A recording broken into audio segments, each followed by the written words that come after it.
Hey, Cosmic Voyagers, welcome back to Spiral Emanations, the podcast where today's headlines get a reality check from the hidden worlds behind them.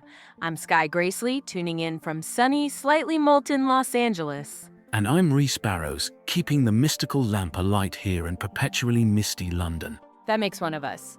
If you're new, by the way, here's the scoop. Every week we pick a news story, astronomy, archaeology, even politics, and ask, what's the deeper truth? Which ancient forces are back in play? We rope in an expert, dig deep, and get weird. And if we don't sound like we're connecting on dial-up from 3 continents, thank Brian Lieberman, our audio engineer/sorcerer. Seriously, Brian's the reason my uhs and Rhys's rainy day thunder aren't haunting your headphones. A true alchemist. Electronics, not potions. Although Sky has banned me from trying actual potions on air. Hey, if you spill sage oil on the mic again, Brian's gonna quit. Okay, so first, quick Moon Day reminder, July 20th.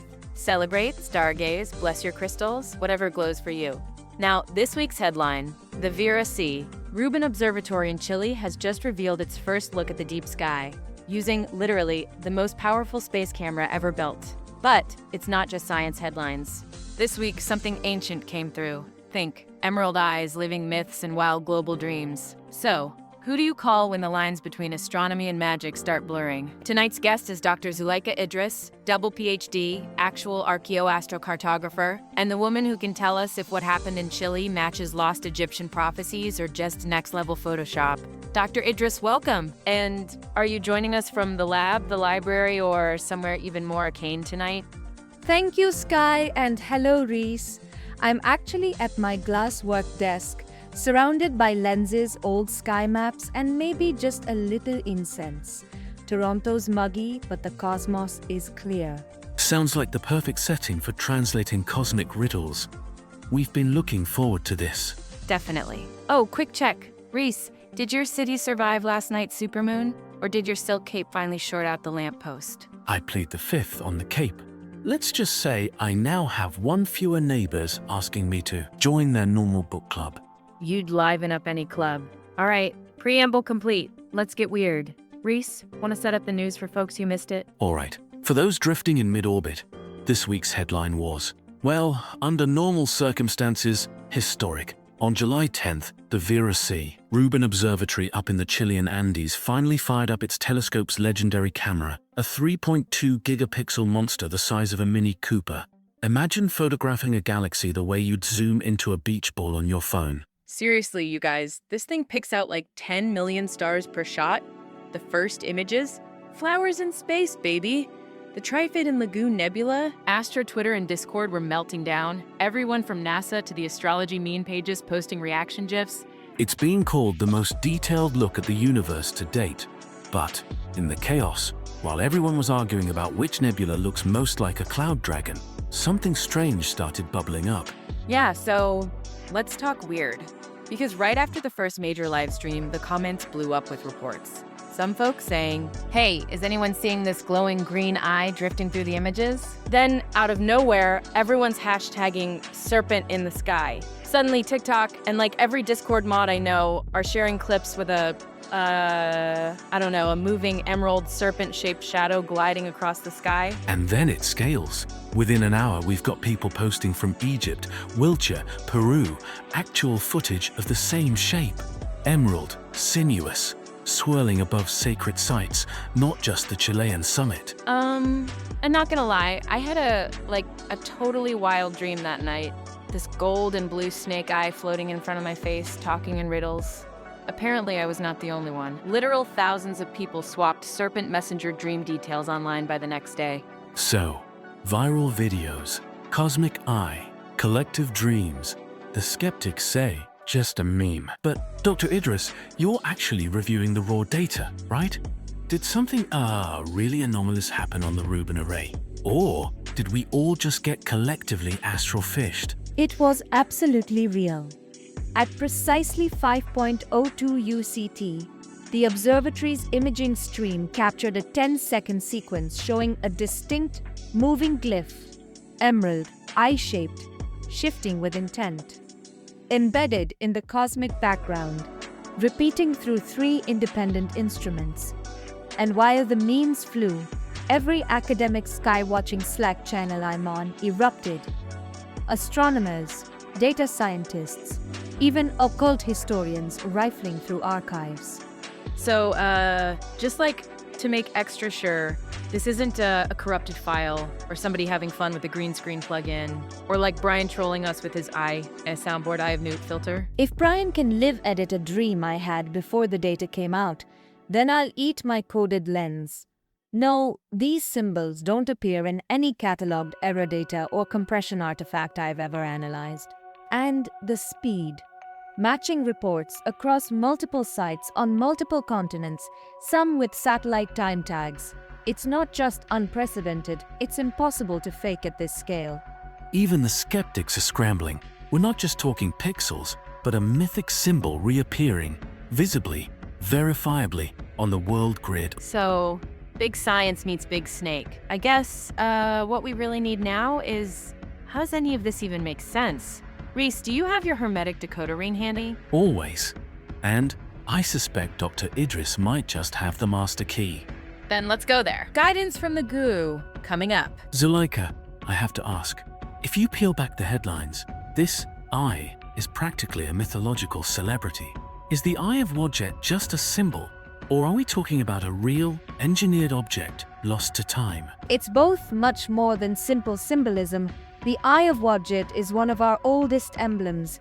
Guardian Serpent, the watching eye that both protects and judges, blazing green upon Lower Egypt's banners. But in the city of Buto, my ancestors wrote of a crystal eye, a lens crafted from desert glass tinted emerald mounted atop the temple. They claimed it could focus starlight and earth energy, turning ritual into resonance. So, okay, so you're saying they like actually built this magic telescope thing? It's not just a, metaphor for like seeing stuff spiritually, but it really focused the stars, or? Exactly. Not just for looking, but for bridging. The priests aligned the eye with star clusters, especially Sirius and Orion, the ancient thresholds. The geometry mapped to power spots, what you call ley lines, running beneath the delta. The classic, as above, so below, right? Structures that echo the grid of the cosmos here on Earth. Okay, so wait, if you get the angles and the timing just right, what happens? You actually like call something through? Is this like ancient Stargate or what? In a sense, yes. The old texts warn, when earth and sky align, and the eye opens, wisdom flows, or destruction rides its shadow. They hope to draw pure knowledge, guided by Thoth, the god of knowing, inventor of writing. But, as the legend says, Cleopatra the alchemist and her circle forced the eye, seeking forbidden insight. And in every myth, the cosmic serpent, the eye, the price of forbidden knowledge. Sumer had their Apkallu, the Norse their Nidhogger and Yggdrasil. This isn't just Egypt's story. Yes, and when the resonance snapped, chaos swept the land. Temples shattered, the serpent turned vengeful, sky turning red then black. Some say it's the real root behind the stories of Atlantis' fall, even the biblical Exodus and 10 plagues. The eye was sealed, broken, and the knowledge scattered. So, this is wild, but are we like rerunning the experiment now? Was Rubin Observatory with its monster camera and the sky all lined up basically like a cosmic replay button? Did we open the eye again? The alignments were uncannily exact. Placement, geometry, even the sky's timing, everything echoed Buto. And just as before, the messenger came through, not just in dreams, but on silicon and satellite, for millions to witness. This time, impossible to deny. We always thought it was myth. Now, we're all part of the ritual. Whoa! And sometimes, Sky, what comes through doesn't just look back. Sometimes, it speaks. All right, Zuleika, let's get concrete. Leverage your cartographer hat. How did ancient Buto set up this cosmic circuit? What were they actually doing on the ground? Picture concentric circles. Temple courts laid right onto magnetic fault lines. Their city plan is a circuit. Right angles, hexagons, starbursts radiating outward. Center stage, the emerald lens, a dish the size of a chariot wheel, tuned to exactly 23.5 degrees northeast. 9 high priestesses, each representing a star in Orion's belt, positioned quartz rods along key nodes. Wait, so, what's a ley line really? Like, is it an energy wire or is there science there? Good. Ley lines, in their terms, were paths where Earth's magnetic field naturally flows stronger. Kind of like how fault lines focus seismic energy, but subtler. They'd find a place humming with charge, use copper rods to listen, then anchor huge stones exactly where the reading spiked. That's so Tartarian, using geomagnetism as a literal ancient tech foundation. And the emerald lens would do what? Like catch the sky's what vibes? Essentially, at the summer solstice, when Sirius rose, they'd angle the lens to refract not just starlight, but also create resonant sound, like a song in glass. Temple floors hummed. People reported tingling in their bones. The high priestess sang the names. Her voice echoed, amplified, triggering a charge at each node. If the numbers matched up, 9 priestesses, 9 stones. The 9th hour, the eye opened. They saw flashes, felt winds, sometimes ghostly shapes. A feedback loop. Earth, stars, mind, tech. It's all system engineering, just not digital. So, with Rubin, okay, was that just luck? Or was someone following an old blueprint? The hexagonal nears, the timing, even the mountain, it all lined up? Get this! The observatory's main mirror is 6-pointed, like the old diagrams. The summit is almost precisely on a ley that connects to Masca, Easter Island, and Giza. The first light image was taken at nearly the exact moment Sirius passed zenith. Nobody planned that, but the math is chilling. You can't buy that level of coincidence. That's a little freaky. Did anything else weird happen during first light, to you personally, I mean? I wasn't expecting anything but data. I was at my home monitor, glass lenses everywhere, spreadsheet open. Then, at 5.2 UTC, my screen went entirely green, and I swear I heard this ringing, almost like a flute underwater. My body felt weighted. My hands moved on their own, sketching shapes on the tabletop. My students later said my eyes were unfocused and I kept repeating 5 symbols in Coptic and Demotic.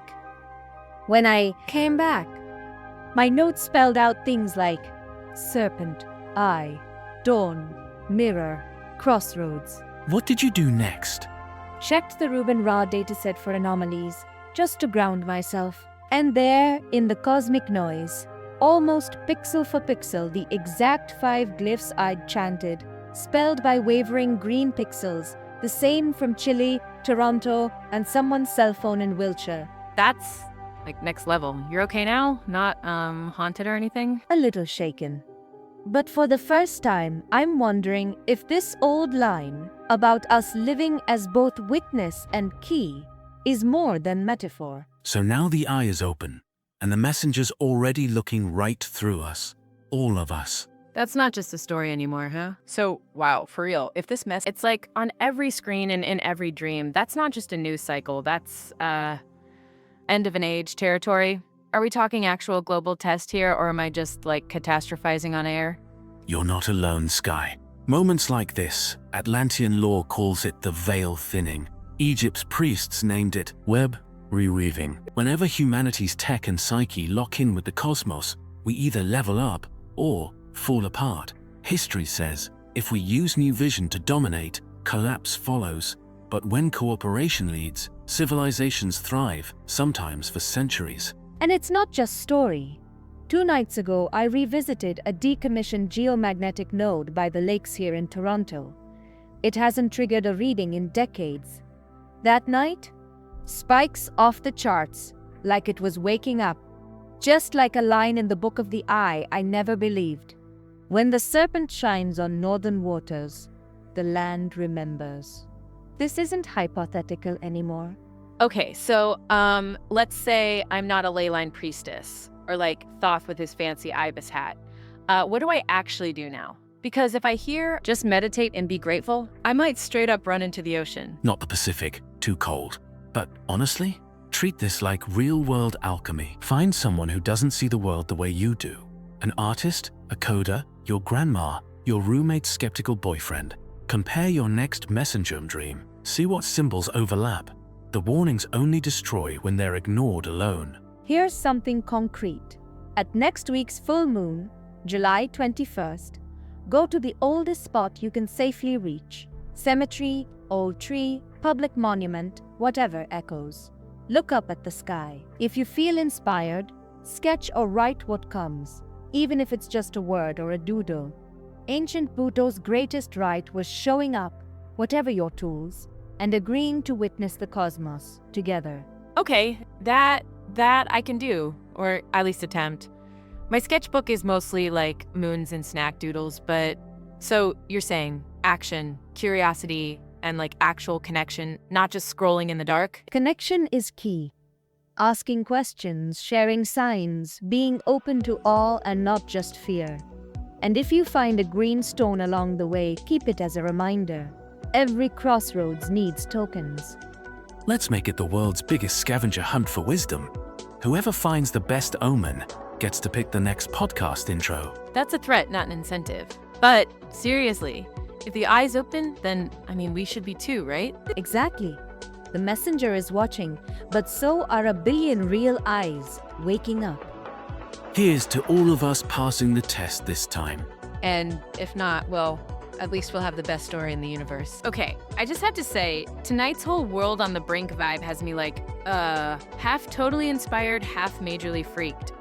Haunted serpent dream TikToks, ancient lightning grids waking up under Toronto, only on spiral emanations, right? Oh, I'll admit, I do my best Zen Hermetic practitioner impersonation on here, but the first time I read about the Eye of Wadjet as a kid, I actually slept with the lights on. For a week. Now, you've got me eyeing all my old ritual mirrors sideways. Wait, is that why you're obsessed with silk capes?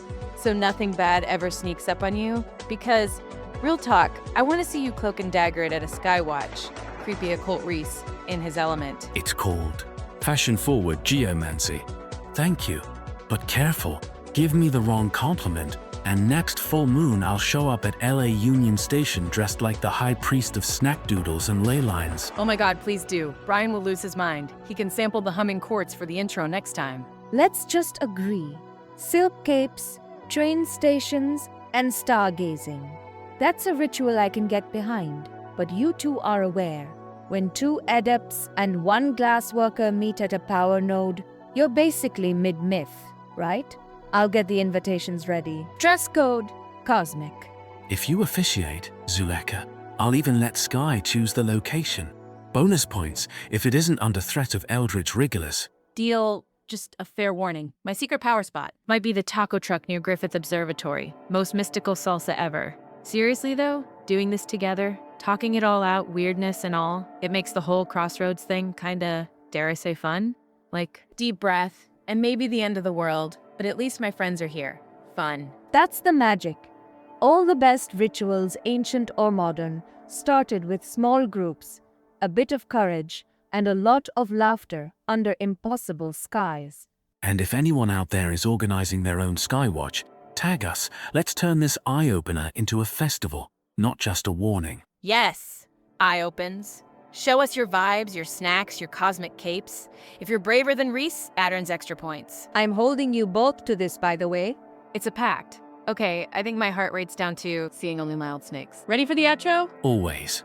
But, Sky, next time you do a stargaze, at least try not to introduce anyone to a passing airplane. No promises. Let's close this portal for now. Wow, officially the most epic Presence of Cosmic Serpent outro we've had. Dr. Zuleika Idris, thank you not only for making ancient Egypt, ley lines, Andean telescopes, and quantum glass all sound like, reasons to update my star chart, but also for, uploading 5 ancient glyphs to my dream inbox last night? Consider it a limited edition digital download. Side effects may include prophecy, tingling at local monuments, or finding unexpected green stones in your pocket. And if you did happen to dream in Coptic or sketched any messenger omens on your napkin, absolutely tag us. We're launching the Number Eye Opens Challenge.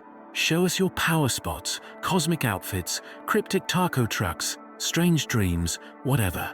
Bonus points for finding Reese's long-lost cape at your local leyline node. Yes! And if you want double bonus points, join us next Thursday for our Midnight Skywalk Challenge. Wherever you are, go outside, look up, and send us what you see. Doodles, photos, snack reports, we want it all. Brian, our audio magician, our metaphorical high priest of the mixing desk, will gather everything in our incoming omens folder and, as always, erase any stray eldritch static or suspicious hisses that sneak into your DMs. Next week, we're heading deeper into green territory. A botanist who believes her rare ferns remember Atlantis. Join us for actual plant lore and, yes, more cosmic snack advice. And don't forget, spiralemanations.net has the conference calendar and our Snack Doodle Fund donate button. If you want the real deep cuts, mark your new moon for our first ever Ancient Tech livestream. And if you're in Toronto or just need glasswork inspiration, look for our next Star Walk at Dusk, in person and online. Just remember, bring your weirdest lens, your brightest sketch, and maybe a stone or two for luck. Perfect. Final ritual moment. Let's try not to all mess up the sign-off for once. On 3, 2.5. Ready! we'll see you. Between the spirals. Good night, everyone. Stay cosmic, and don't forget, keep one eye on the sky and the other on the story.